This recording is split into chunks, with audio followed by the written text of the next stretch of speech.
Bueno, para continuar con la temática que estamos abordando, es importante que nosotros identifiquemos precisamente algunas ideas de capital y algunas ideas que se transformaron en teorías porque tuvieron sus principios como mecanismos para comprender cómo se fue formulando el capitalismo y cómo se fueron gestando aquellas corrientes de pensamiento que hicieron de una de sus variables del comercio internacional aquellas que posiblemente hubiesen promulgado bienestar, crecimiento económico a las sociedades y que aparentemente si poníamos el capital en el centro, como habíamos dicho antes, precisamente la premisa era que a partir de un crecimiento económico seguramente las sociedades iban a tener un mayor acceso a los diferentes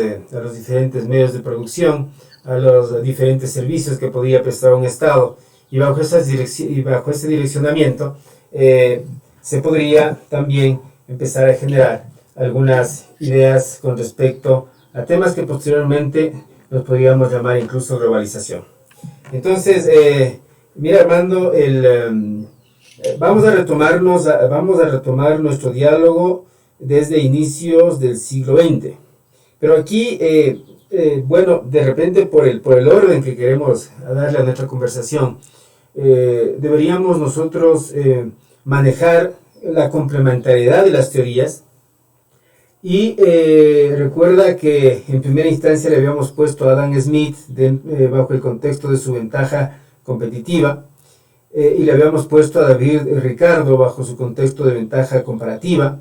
Sobre eso habíamos hecho los diálogos del por qué precisamente estos teóricos debieron haber pensado en el aprovechamiento precisamente de la revolución industrial. ¿Y por qué digo debieron haber pensado en el aprovechamiento? Porque en el momento en que se empieza a generar la producción en serie, seguramente también los temas de querer hacer que los países crezcan debieron haber estado muy en boga en esa época. Y precisamente el concepto era ese: hagamos competitivos a los países, y cuando los consumidores vean que las mercancías tienen ciertos atributos diferenciadores, seguramente ingresa el lado de lo comparativo. Miren, y sobre eso se ha teorizado mucho, inclusive en temas de marketing, porque en temas de marketing se ha hablado acerca de los famosos productos ampliados, el denominado producto servicio, que es el producto ampliado. Es decir, todo aquel valor añadido que nosotros deberíamos poner a las mercancías para que el consumidor se encuentre completamente satisfecho con el consumo y la compra de esa mercancía.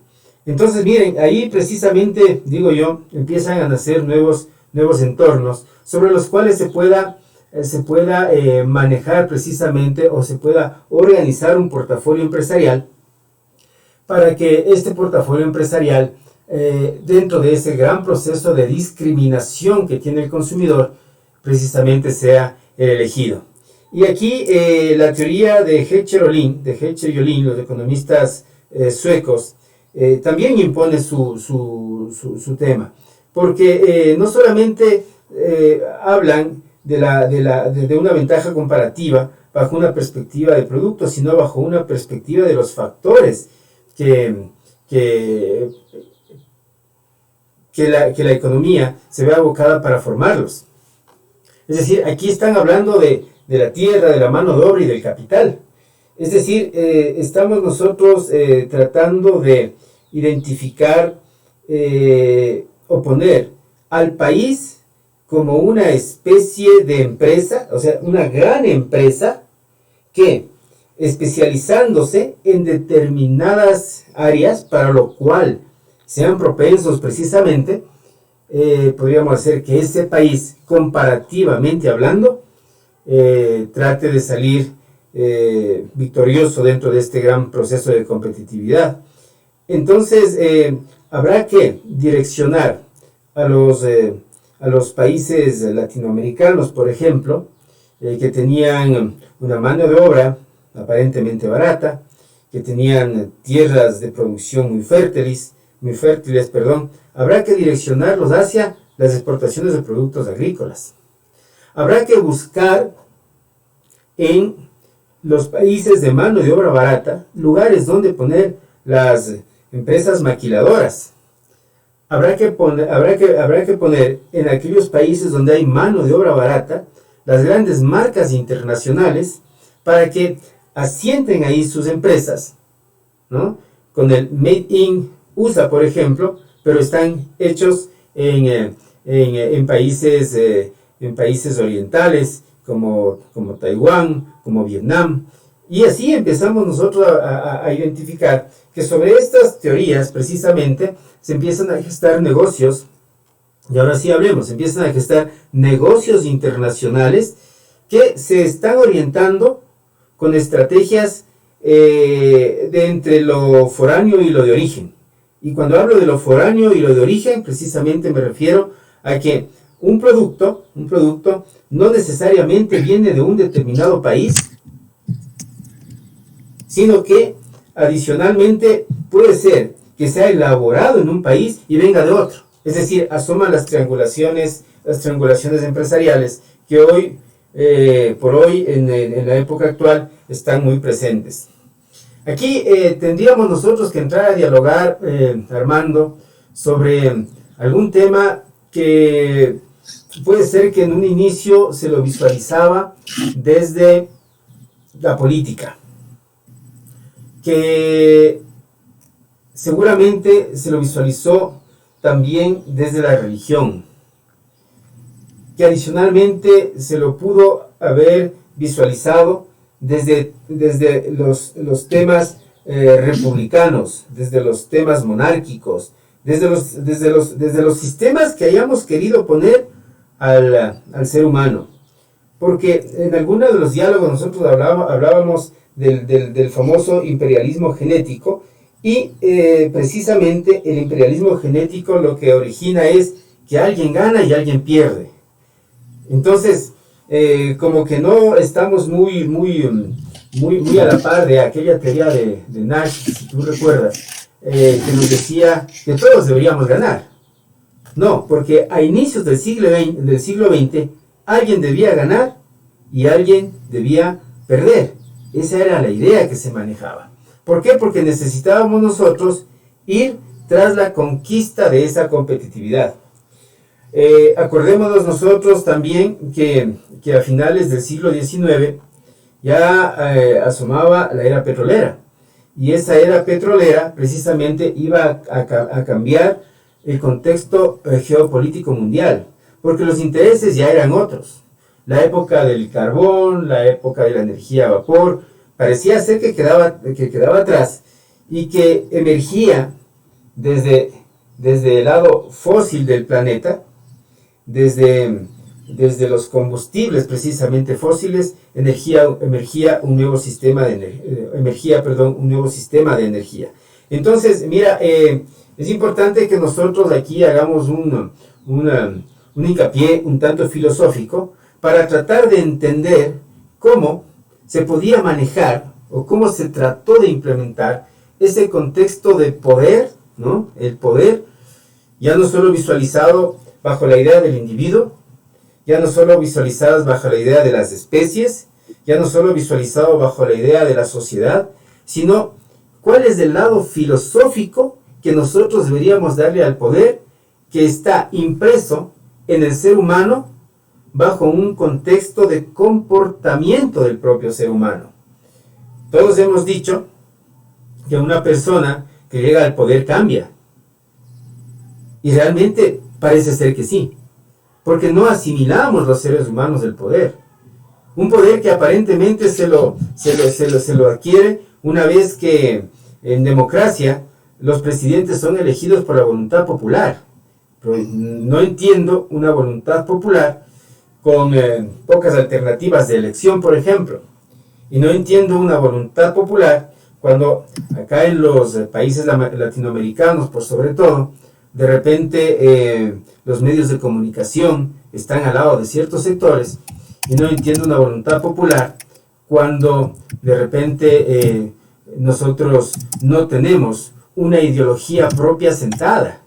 Es decir, no tenemos una ideología propia porque también nuestras ideologías políticas de repente vinieron de Occidente. Es que a nosotros nos hablaron de capitalismo y de socialismo, o de capitalismo y comunismo, o de capitalismo y monarquismo. De eso nos hablaron durante todos estos años. Y resulta que nunca nos hablaron del capitalismo y lo comunitario, Armando.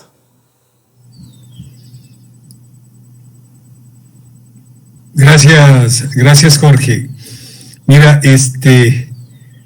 yo creo que aquí cabe un poquito, yo creo que con lo que tú acabas de manifestar una vez que haces ese recorrido de los doctores suecos y terminas aterrizando bastante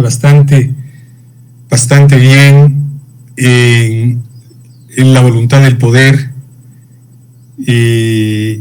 Me viene a la cabeza El Principito, ¿no? ¿Sí? De Nicolás Maquiavelo, porque en El Principito nosotros tenemos, tenemos una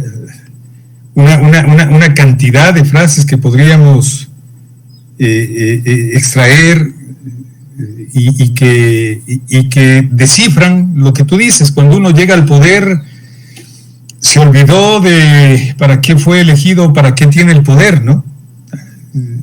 El Principito decía este autor, cuando encuentras un amante que no es de nadie, es tuyo.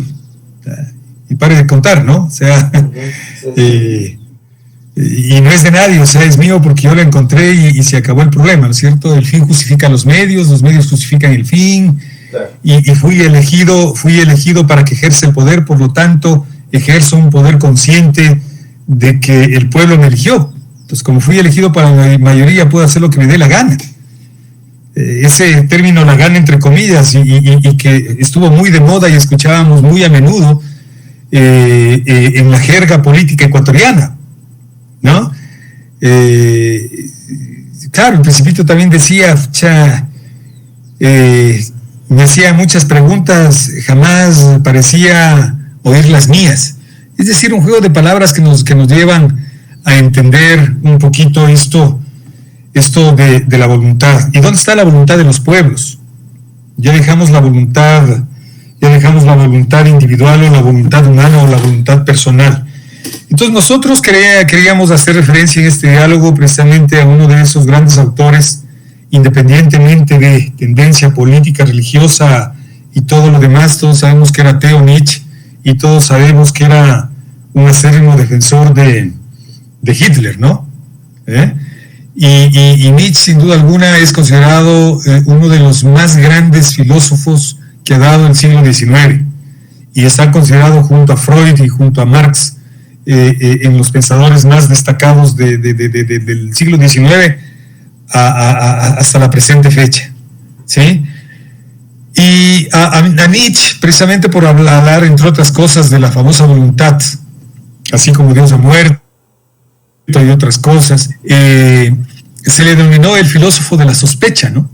¿Y por qué de la sospecha? Porque la finalidad de Nietzsche, valiéndose de la filosofía y de la literatura, o de la filosliteratura, el afán era desenmascarar la falsedad escondida bajo los valores ilustrados en la racionalidad y la verdad del ser humano, ¿sí? Por tanto, hay voluntad del poder. Según Nietzsche, la cultura occidental, aquí sí ya se refiere exclusivamente a la cultura occidental, estaba viciada de haber pretendido instaurar una racionalidad en todos los aspectos de la vida. He ahí que concordamos increíblemente, Jorge, con todo este recorrido que venimos haciendo, ¿no? Qué importante que es entender esta parte que aborda que aborda Nietzsche, ¿no? Que estaba viciada de instaurar la racionalidad, ¿sí? En el pensamiento occidental, ¿sí? En el pensamiento occidental. Y Nietzsche dice increíblemente que la racionalidad representa un síntoma de decadencia. Y por lo tanto es tan decadente todo aquello que se opone a los valores de existir instintivo y biológico del hombre. Para mí, pensamiento puro, pensamiento complejo puro, Jorge, esta última parte, ¿no? Sí. Valores del existir instintivo y biológicos del hombre.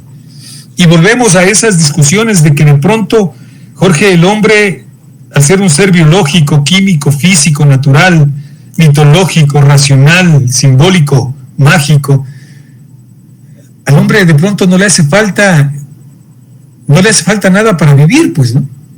Pues es un hombre biológico, es un hombre instintivo, es decir, que por instinto sobrevivirá y biológicamente también sobrevivirá, ¿sí? Entonces, claro, para entender la filosofía nietzscheana que les llaman los seguidores, no podemos perder de vista la dura crítica que hace a Platón. Ojo, critica a Platón por postular el mundo de las ideas. Es decir, para Nietzsche no existen ideas, lo que existen son realidades a través de ese instinto y de esa parte biológica. Nietzsche rechaza las trampas metafísicas puestas por Platón en su mundo racional, en su mundo moral y en su mundo religioso. Increíble. Y de esto no se habla, ni solamente se le ha otorgado un sitio en la literatura universal. Va mucho más allá, mi querido Jorge, va mucho más allá. Pues para Nietzsche el tratar de comprender lo que se entiende por vida no se debe perder de vista la absoluta negación del mundo platónico racional, ¿sí? Entonces, claro, para Nietzsche el concepto de vida y de poder a la vez se sustenta en dos principios básicos: el principio de la conservación y el principio del aumento, ¿sí? El principio de la conservación y el principio del aumento. De esto la conservación debe estar en un constante movimiento, sí, cierto es, ¿sí? Debe estar en un constante movimiento. Y el aumento debe conservarse al aumentar gracias a la consecución de aquello que nos hace tener más vida. Un juego de palabras de pronto un poquito confuso, pero claro, son dos cosas muy determinadas por Nietzsche. Entonces, abro comillas: los dos principios vitales de la filosofía de Nietzsche son el de la conservación y el aumento. Si no intentamos aumentar lo que tenemos, no podemos conservar lo que tenemos. Cierro comillas. Eso tiene mucho que ver con economía, no con literatura. Eso tiene que ver mucho con vida, no con literatura. Eso tiene que ver mucho con física, con química, no con literatura, ¿sí? Y claro, en este aspecto profundiza ya la denominada voluntad de poder, y no es otra cosa para mí que la voluntad de poder es el mismo devenir de la vida. ¿Qué es lo que estamos haciendo, Jorge? Precisamente creo que no nos estamos equivocando al comenzar con el causa y con ese gran devenir, porque la voluntad del poder para Nietzsche, repito, es la voluntad de poder, es el mismo devenir de la vida. Podría incluso atreverme a decir que la vida es voluntad de poder, porque es aquella quien conquista lo que anhelamos. Cierto es que medio filosófico esto que nos acaba de salir, pero precisamente es para ponernos a pensar en eso, ¿no? Que de ahí surge la voluntad del poder. La que intenta obtener lo que deseamos y la que domina lo que poseemos. ¿Sí? Entonces, como no tenemos un prelibreto escrito con Jorge, pues no podría repetirles de memoria lo que les acabo de decir, pero sí les invito a pensar. Entonces, la voluntad del poder es la vida inyectada hacia un horizonte en el que encontramos y obtenemos lo que deseamos. Creo que eso ya está más entendible. Por lo tanto, quiere cosas, quiere aumentar lo que posee, pero es imprescindible decir que la voluntad de poder, antes de desear nada, debe quererse a sí misma. Medio generiano esto, Jorge, pero Pero claro, nos deja ahí precisamente, como dije hace un momentito, para que pensemos. Solo de esta manera queremos aumentar lo que poseemos para conservar lo que ya tenemos. ¿Sí? La voluntad del poder se requiere a sí misma. Una vez que la voluntad del poder quiere su propia conservación, también entiende que todo lo que ha conquistado no podrá mantenerlo si tan solo lo conserva.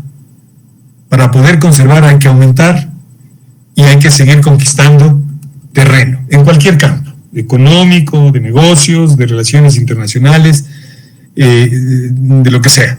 Para mí la voluntad de poder es intencional. Es intencional y esto nos permite proyectarnos hacia el mundo de la vida. Único lugar donde podemos obtener lo que deseamos. ¿Sí? Por eso explicamos hace un momento que sale del contexto muy religioso Nietzsche, y eso es lo que se le critica, sobre todo en Dios ha muerto, les decía. Entonces, claro, estas condiciones que nos pone en el poder Nietzsche son muy distintas y muy diferentes a las que abordabas, Jorge, ¿no? Y a las que a veces los seres humanos confundimos. Es decir, poder no es valerme de algo para ejercer algo a través de la coerción, a través del dolo. No. El poder es tener la capacidad ahora de este término muy traído a colación de la famosa resiliencia, perdón, de la que se puso hace algunos años muy de moda y traído desde Europa y que se aplicó al terremoto de abril, se aplicó a la erupción del Cotopaxi, del Tungurahua, y etcétera, etcétera, ¿no? Entonces en un mundo donde confundimos a veces términos, no está por demás dejar claro lo que debería entenderse realmente como poder. Para Nietzsche, toda voluntad de poder que no pretenda aumentar para conservarse es tan solo una vida imbuida de nada. Entonces ahí surge todo lo que hemos venido tratando esta tarde, Jorge, que es bastante interesante, y por eso es que qué bueno es haber puesto como personaje precisamente a Nietzsche para esas comprensiones y para esos entendimientos de estos temas que a veces nos pueden parecer jordanos o no, pero que sí nos permite sin duda alguna ir un poquito más allá, buscando las explicaciones y buscando destapar esas cegueras a las que hace caso, o de las que escribe, Edgar Morin. Y claro, ¿no? A mí se le considera uno de los padres del nihilismo, ¿no? Y el nihilismo no es otra cosa que un pronombre indefinido, indeclinable, que significa eso. Nada, ¿no? Y para culminar, hablando de la voluntad del poder, claro, si esto le trasladáramos nosotros, Jorge, si pudiésemos trasladar, por ejemplo, un poquito hacia la obra moriniana, a mí me gustaría que decantemos o que terminemos hablando de la voluntad del poder en la vida para el desarrollo de la humanidad de Edgar Morin. Una obra que creo yo debería ser leída inclusive en el ambiente académico de los 3 niveles, porque para mí eso es poder. Atrever a observar en un devenir de la vida, en un devenir de la historia, en un devenir de la economía, en un devenir de los negocios, en un devenir del todo, que existe una vía para que esta humanidad pueda desarrollarse, y precisamente trata de explicar Morin en su amplio texto, porque nos habla la vía del desarrollo humano, la vía del desarrollo económico, la vía del desarrollo agrícola, la vía desde la vejez, la vía desde la niñez, la vía desde la pubertad, la vía desde los pueblos ancestrales, y nos lleva a hacer entender que el poder de cambio está en las personas, más allá que en el seguimiento de teorías, de filosofías, de preceptos, de paradigmas o de conceptos, y que podamos que podamos tener para estudiar, Jorge. Sí, Armando, muy interesante el tema del poder, porque si bien es cierto, en el diálogo nosotros pusimos uno de los autores, uno de los filósofos que propuso precisamente este interactuar con este tema. No nos olvidemos que el poder puede convertirse en un tema complejo. Mira, al poder le puede tranquilamente cruzar las dimensiones que nosotros tenemos como modelo. Le puede cruzar el cerebro, la mente, la cultura, el capitalismo, la centro-periferia, las clases internacionales, el anarquismo, el centrismo, el policentrismo, la ecológica. O sea, yo me imagino un estudio del poder visualizado desde la ecológica. Es decir, si nosotros hacemos ahí una triada capitalismo, poder, ecología, no sé qué nos salga. Honestamente te digo, Armando, no sé qué nos salga, pero mira, son precisamente los temas que nosotros dejamos abiertos para que las personas de la comunidad que quieran realizar algún estudio de este tipo, precisamente empiecen a hacerlo.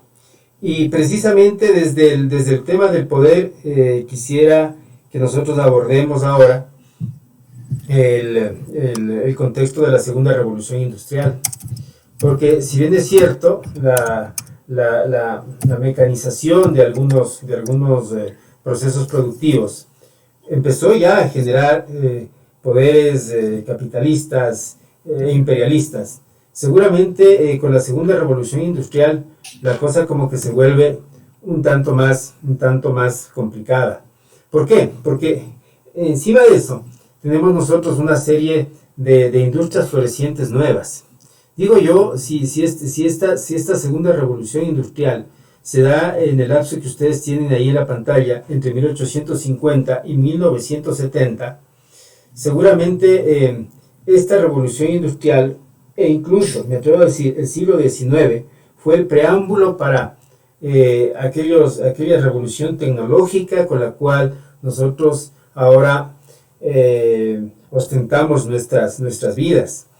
Digo, fue el preámbulo porque miren ustedes todos los temas que se desarrollan: industria química, eléctrica, el petróleo, el acero, una serie de progresos. Miren, aquí tenemos un recorrido, ¿no?, que nos dice, por ejemplo, que el acero sustituye al hierro, ¿no? El zinc se mezcla con el hierro, ¿sí?, y detiene la oxidación, por ejemplo.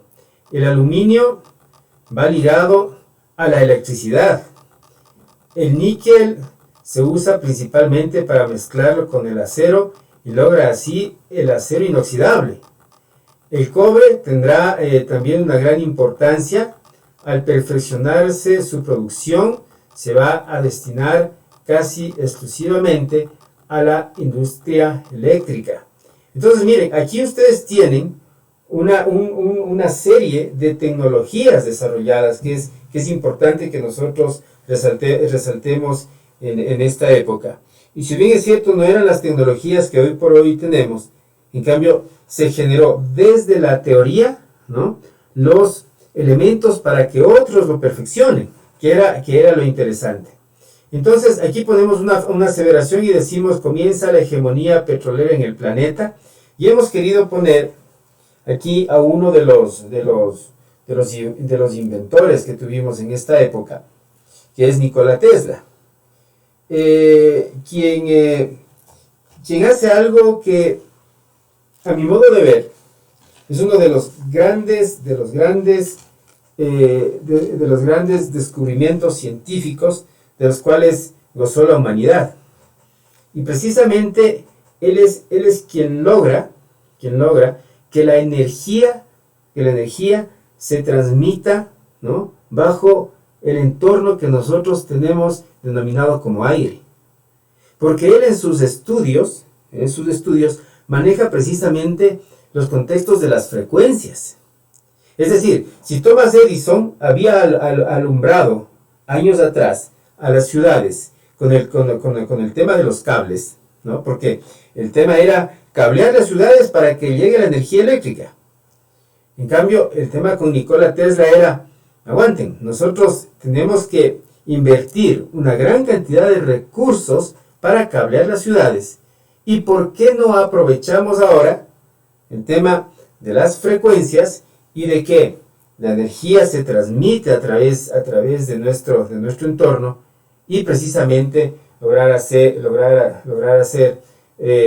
inventos relacionados con este tema? Y miren cuántos inventos salieron de ahí: la bobina, el transmisor, los sistemas inalámbricos mundiales, las turbinas, las luces de neón, los rayos X, el motor de inducción, la radio, el control remoto.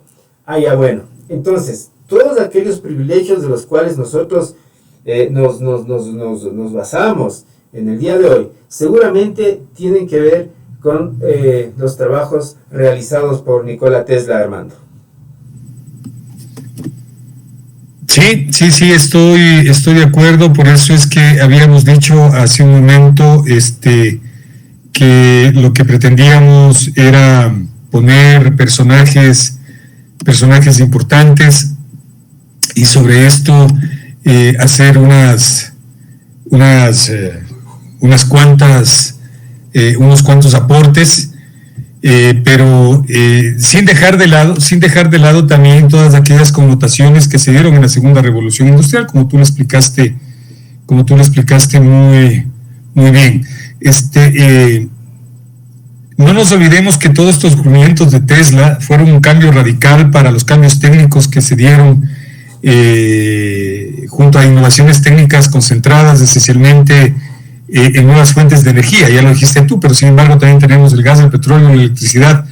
Se salieron nuevos materiales y nuevos sistemas de transporte, como el avión y el automóvil, en la comunicación, el teléfono y la radio. Se redujeron las transformaciones en cadena que afectaban los factores de trabajo y el sistema educativo y científico. Se determinaron nuevos tamaños de gestión en las empresas. Las formas de organización del trabajo cambiaron al consumo, hasta desembocar también en la parte política. Eso es importante en la segunda revolución industrial.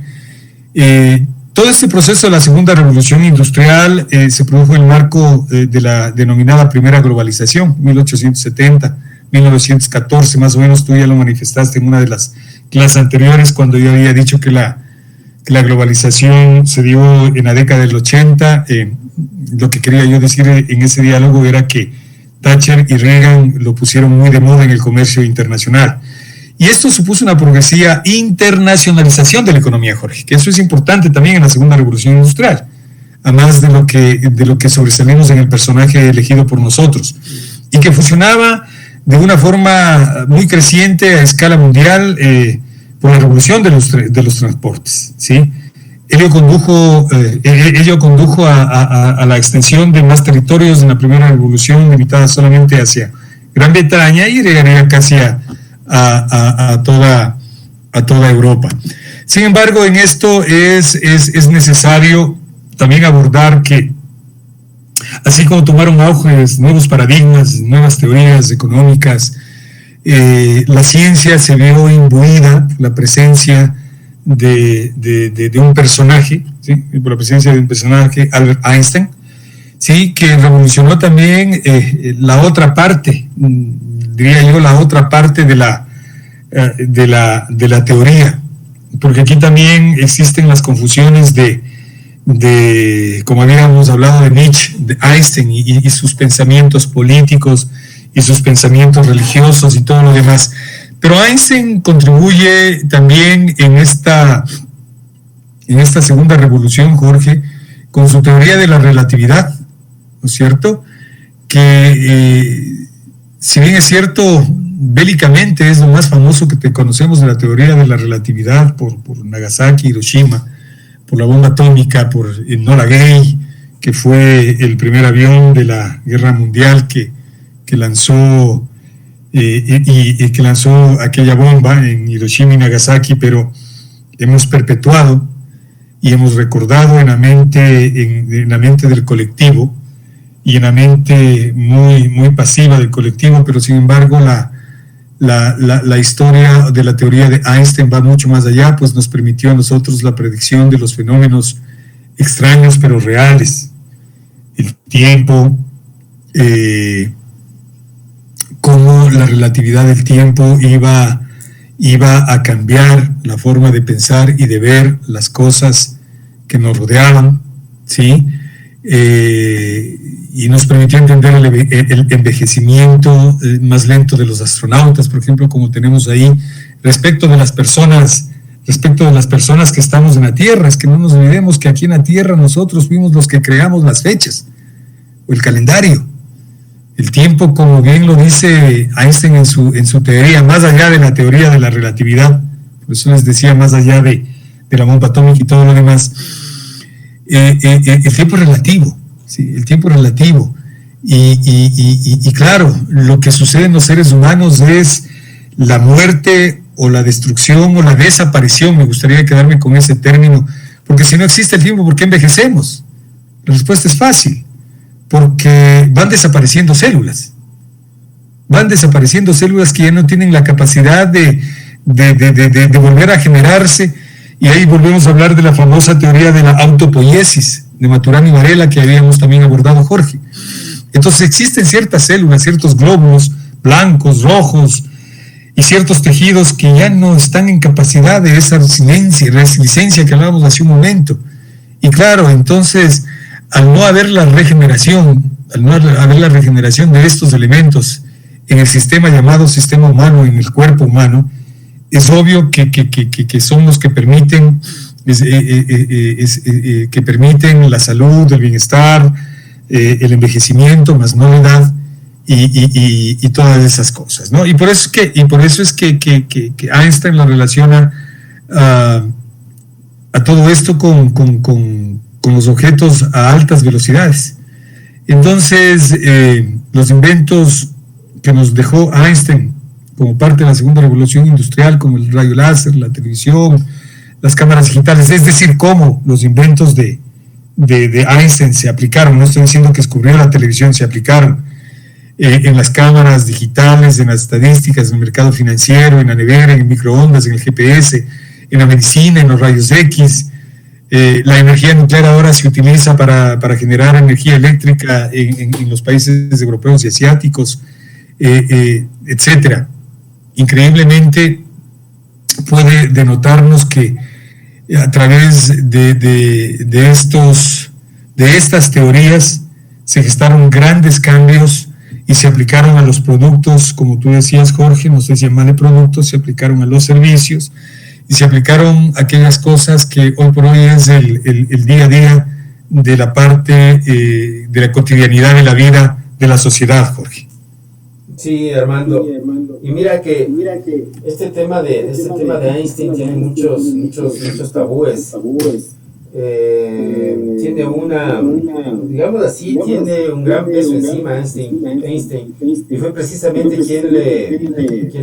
quien ofreció la fórmula para realizar la bomba atómica de Estados Unidos. Y que precisamente por ahí, mira qué hubiese pasado con esta geoeconomía mundial si no se hubiese lanzado la bomba atómica. ¿Qué hubiese pasado? Imagínate, son hechos tan trascendentales que nosotros debemos poner como puntos de inflexión en el desarrollo de las sociedades. Y precisamente bajo ese entorno... Jorge. Sí. Jorge, permíteme un ratito antes de que pases al paradigma tradicional, porque es importante lo que terminas de decir, y a mí por lo menos se me pasó por alto, pero tú acabas de decir la palabra mágica, geoeconomía. Yo diría geoeconomía y geopolítica. Después de la Segunda Guerra Mundial, después de lo de Hiroshima y Nagasaki, no nos olvidemos que se sentaron dos personas en un escritorio a dividirse el mundo. Sí. También nos olvidamos de eso, y que de ahí surgen los dos grandes bloques, ¿no es cierto? Increíblemente, si la memoria no me falla, era Truman o Eisenhower quien se sienta con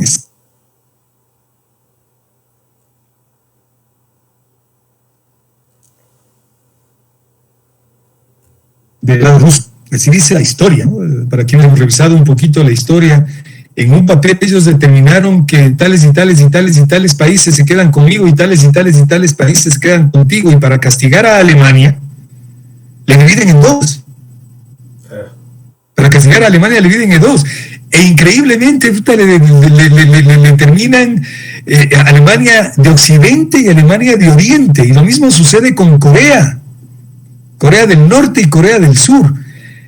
Caramba, como tú dices, si es que Alemania o el nazismo se adelantaba al lanzamiento, porque no nos olvidemos que la bomba atómica no estaba terminada por los norteamericanos, pero la brevedad con la que Alemania les pisaba los talones, la intención era quien lanza primero, hasta en eso era una carrera, ¿no?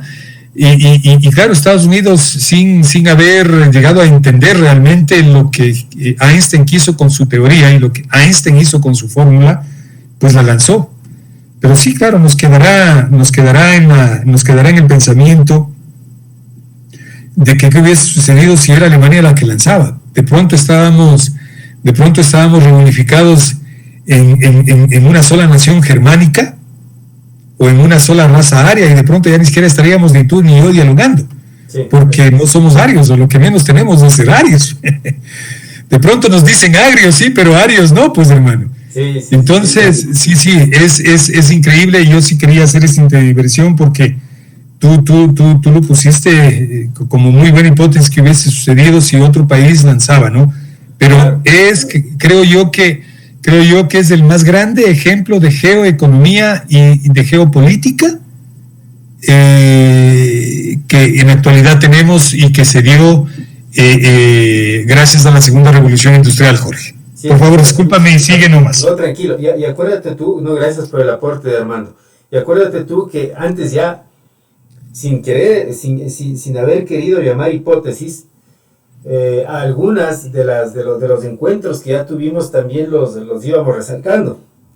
Sí, señor. Y recuerdo, por ejemplo, que nosotros decíamos, ¿qué hubiese pasado si a Marco Antonio, me parece que es? Sí. Si Marco Antonio le gustaba Cleopatra. ¿Cómo hubiese sido la geoeconomía? La geoeconomía del mundo hubiese sido diferente completamente. Porque seguramente, quienes hubiesen empezado a gobernar eran los egipcios, ¿no? Y no los romanos. Entonces, mira, ahí hubiese habido una inflexión muy grande. ¿O qué hubiese pasado también si en lugar de llegar los españoles a América, llegaba el Imperio Otomano? Que recuerda tú también que el Imperio Otomano no llega porque encontró un obstáculo bastante grande en Marruecos. Entonces, mira, aquí lo que nosotros siempre hablamos, trata de ingresar y calza muy bien, el tema de la teoría del caos. Y ahí les invito a ver a nuestros amigos del famoso efecto mariposa, ¿no? El que hubiese sido sí. Y el que hubiese sido sí se aplica también a nuestras vidas. Y se aplica a la economía. No solamente a nivel de naciones, sino también a nivel individual.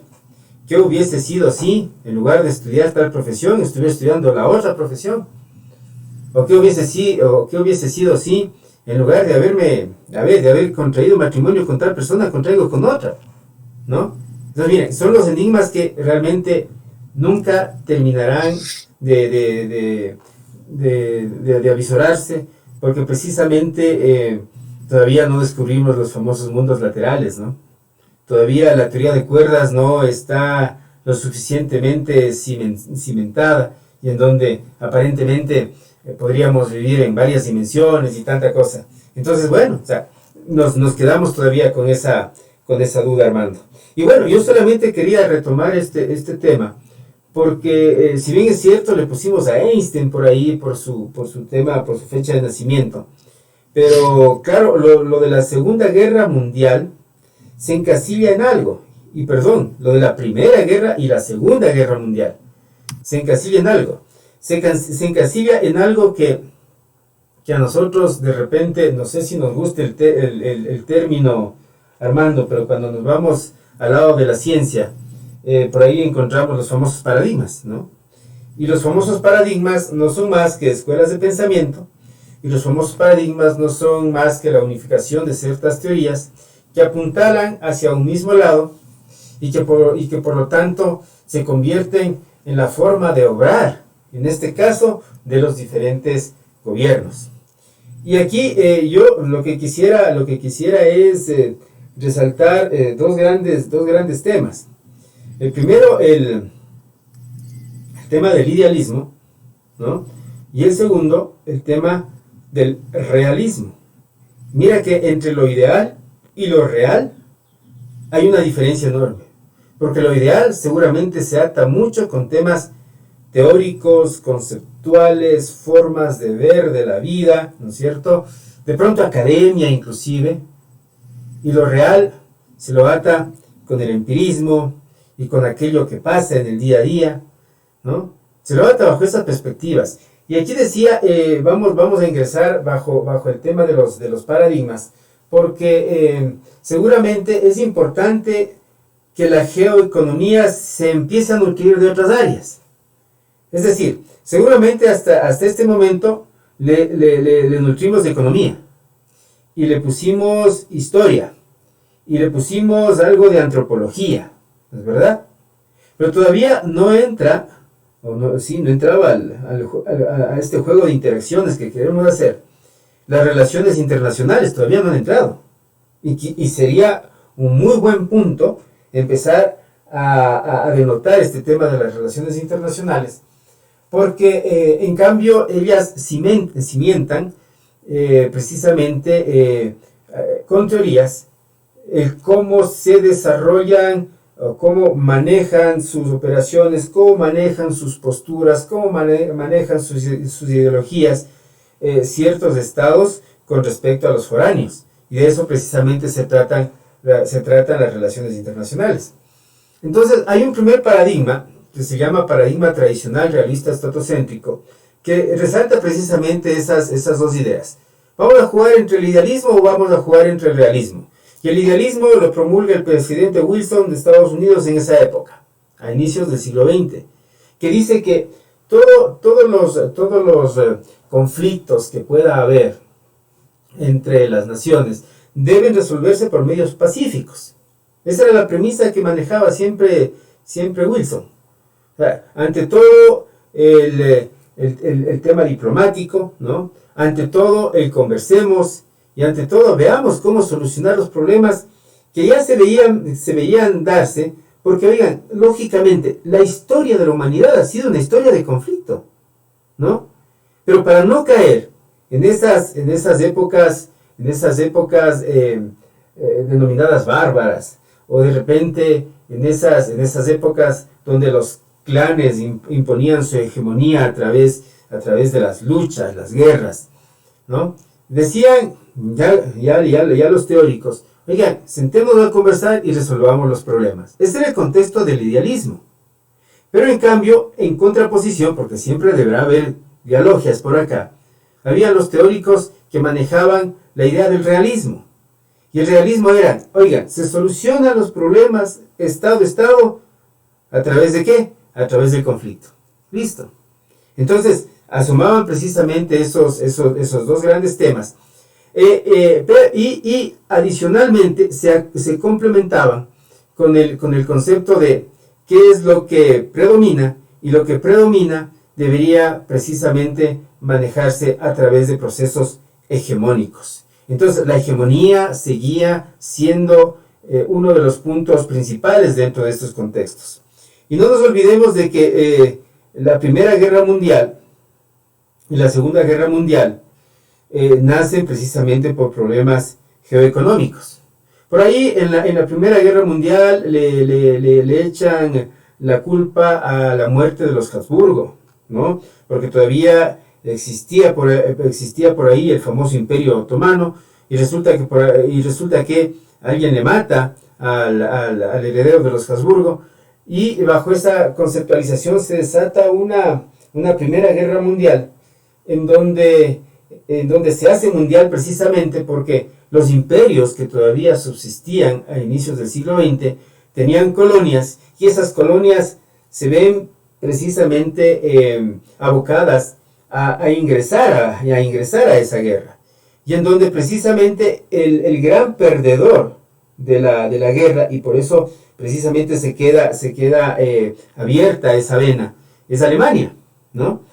Entonces, esa concepción lo que nos hace denotar y nos hace pensar también es cuáles fueron los reales orígenes de esa guerra. Un imperio que perdió a su príncipe, o de repente un imperio que vio menoscabado sus contextos de poder, o de repente imperios que necesitaban también ya alcanzar nuevos territorios para precisamente lograr la cobertura de áreas petroleras. O sea, ¿cuáles eran los reales problemas que se podían manejar en esta Primera Guerra Mundial, Armando? Sí, Jorge, efectivamente.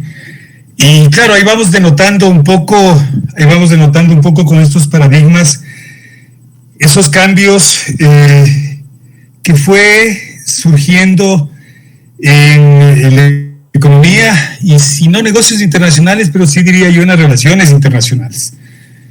Paradigmas que... Perdón, hermano, que te corte. Sí, también en los negocios. Sí. Porque acuérdate tú que ahí empezaron a trazarse las grandes carreteras en Estados Unidos, por ejemplo. Claro, ¿Sí? sí, pero esto digo, no, de pronto, como tú decías hace un rato que estamos abordando esta parte, también de los negocios te decía, no sé si los negocios, porque